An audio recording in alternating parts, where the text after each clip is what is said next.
Hey guys, story की शुरुआत में हमें कॉलेज का सीन दिखाया जाता है। एक लड़की कहती है कि वी यहाँ सबसे यंग तुम दिखते हो। अगर तुम फ्रेंड्स होने का नाटक करोगे तो सब यहाँ फंस जाएंगे। वी कहता है ये कुछ ज़्यादा नहीं हो रहा नोना। नोना कहती है यंग दिखना कितनी बढ़िया बात होती है। वी कहता है इस पार्टी में एंजॉय करना प्रेशर्स का हक है। मैं तो फोर्थ ईयर स्टूडेंट हूँ ना। नोना कहती है ऐसा कुछ भी नहीं है, तुम देखना तुम्हें बहुत मजा आएगा। वी बोलता है तुमने ये लास्ट टाइम भी कहा था और मुझे कितना एम्बैरेस होना पड़ा था। सॉरी नोना, मैं सोने जा रहा हूँ। तभी वहाँ जेके आता है और बोलता है इसको रहने दो, इसको झूठ बोलना भी नहीं आता है, माहौल को मैं संभाल लूंगा। नोना कहती है वाह जेके, तुम चिंता मत करो, तुम्हें वहाँ से बैठना है और स्माइल करना है। जेके कहता है ये फ्रेंड्स के साथ अन्याय करना नहीं है ना, है ना। जेके वी से कहता है कहीं मत जाना, तुम मेरे साथ ही बैठना, तुम्हारे जैसे हैंडसम सीनियर से मिलकर सब खुश होंगे।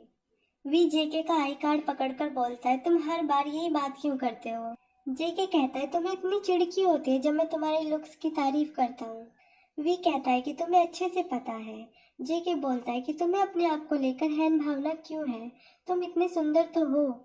फिर हमें दिखाया जाता है वी एक जॉन नाम के लड़के से बोल रहा होता है कि तुम इतनी ज्यादा क्यों पीते हो, अब तुम उल्टियाँ करते फिर रहे हो, ये लो पानी पी लो। जॉन बोलता है ओह थैंक्स। वी जॉन से बोलता है चलो मैं तुम्हें तुम्हारे रूम में ले चलता हूँ। जॉन कहता है नहीं, मैं खुद चलकर जा सकता हूँ। इतना बोलकर वो अपना सारा बोझ वी पर डाल देता है। वी उससे पूछता है कि तुम्हें डिस्चार्ज कब हुआ। जॉन कहता है तुम मुझे टैक्सी में बिठा दो। जेके ये सब देख रहा होता है। जेके कहता है अरे वी तुम यहाँ हो, रुको मैं तुम्हारी हेल्प करता हूँ। वो दोनों उस लड़के को उसके रूम में छोड़कर आते हैं। जेके कहता है तुमने अकेले सफाई क्यों की, मुझे ही बुला लिया होता। वे कहता है नहीं, तुम उन लोगों के साथ थे जो तुम्हें पसंद करते हैं, तुम्हें मैं कैसे बुला लेता। जेके कहता है कि तुम मुझे कहीं नहीं दिख रहे थे इसलिए मैं डर गया था कि तुम्हें कुछ हो ना जाए। वे बोलता है कि तुम मेरी मम्मी जैसे बिहेव क्यों करते हो, मैं कौन सा हमेशा ट्रैवल में पड़ जाता हूँ। जेके बोलता है कि फ्रेशमैन को आपस में ही मजे कर लेने देते हैं। वे कहता है हाँ ये सही है, चलो हम यहाँ आराम कर लेते हैं। वे गहरी सांस लेता है और बोलता है कि हवा कितनी ताजी है, इससे मुझे मेरे टीनेज के दिन याद आ गए। जेके पूछता है कौन से दिन। जेके सोचता है फील्ड ट्रिप। अब हमें फ्लैशबैक का सीन दिखाया जाता है जब वो फील्ड ट्रिप पर थे। वे बोलता है जेके तुम यहाँ अकेले क्या कर रहे हो, हम फाइनली फील्ड ट्रिप पर हैं और तुम यहाँ टाइम वेस्ट कर रहे हो, मैं तुम्हारे पास बैठ जाता हूँ। वी कहता है वहाँ देखो कितने सारे जुगनू हैं जो इधर उधर घूम रहे हैं। जेके बोलता है कि हाँ मैंने इतने सारे जुगनू पहली बार देखे हैं। वी बोलता है अगर हम थोड़ा सा म्यूजिक चला देंगे तो वो उड़कर कहीं नहीं जाएंगे, क्या तुम कुछ सुनना चाहते हो। जेके बोलता है जो तुम्हें ठीक लगे तुम वो चला सकते हो। वी बोलता है मुझे ही माहौल बनाने दो। जेके कहता है ये वही गाना है ना, मुझसे झूठ मत बोलो। वी बोलता है हाँ, पर तुम्हें इस सॉन्ग के बारे में कैसे पता। जेके बोलता है मैंने इसे एक एड में सुना था।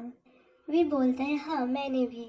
वी कहता है उन्हें देखो, मुझे पता था वो डेट कर रहे हैं, मुझे जेलेसी फील हो रही है, सब एक दूसरे को डेट कर रहे हैं। जेके पूछता है कि तुम किसी को डेट नहीं कर रही क्या। वी अपने दिल पे हाथ रखकर बोलता है ये दुख खत्म ही नहीं होता। जेके बोलता है तुम्हारे आसपास इतनी सारी लड़कियां मंडराती तो रहती है। वी बोलता है वो सब मेरी दोस्त है। जेके बोलता है तुम्हारी इतनी सारी फीमेल फ्रेंड है तो मुझे लगा कि तुम्हारी कोई जीएफ तो होगी ही। वी सोचता है क्या मैं इतना छिचोरा लगता हूँ। जेके बोलता है अगर ऐसी बात है तो मुझे तुम्हें पहले ही कन्फेस कर देना चाहिए था। वी बोलता है कि तुम किस बारे में बात कर रहे हो, कन्फेस, तुम फिर से ये बकवास कर रहे हो ना। ये कहकर वी उसको मुक्का मारता है। जेके को बहुत हंसी आने लगती है। वी पूछता है कि तुम इतने हंस क्यों रहे हो। जेके कहता है कि मुझे तुम्हारी टांग खींचने में मजा आता है। वी सोचता है कि वो कन्फेस की बात शायद जोक थी। फिर हमें प्रेजेंट का सीन दिखाया जाता है। वी बोलता है कि क्या तुम्हें पता है मैं हमेशा से तुमसे ये पूछना चाहता था कि उस दिन तुमने जो कहा था उसका क्या मतलब था। जेके कहता है मुझे कुछ भी याद नहीं है कि मैंने क्या कहा था। वी पूछता है तुम्हें सच में कुछ भी याद नहीं है। जेके बोलता है ओह तो क्या मुझे भूलना नहीं चाहिए था क्या। वी कहता है हाँ, तुम उन बातों को याद करने की कोशिश करो, वह शायद इतनी इम्पोर्टेंट नहीं थी क्या। वैसे भी वो नहीं होगा, क्योंकि ऐसा लड़का भला मेरे जैसे लड़के में क्या पसंद करेगा। वो सोचता है कि मुझे ऐसा नहीं सोचना चाहिए था। जेके उसके पास आकर खड़ा हो जाता है। Thank you for watching this video. Next part के लिए प्लीज़ चैनल को सब्सक्राइब करें।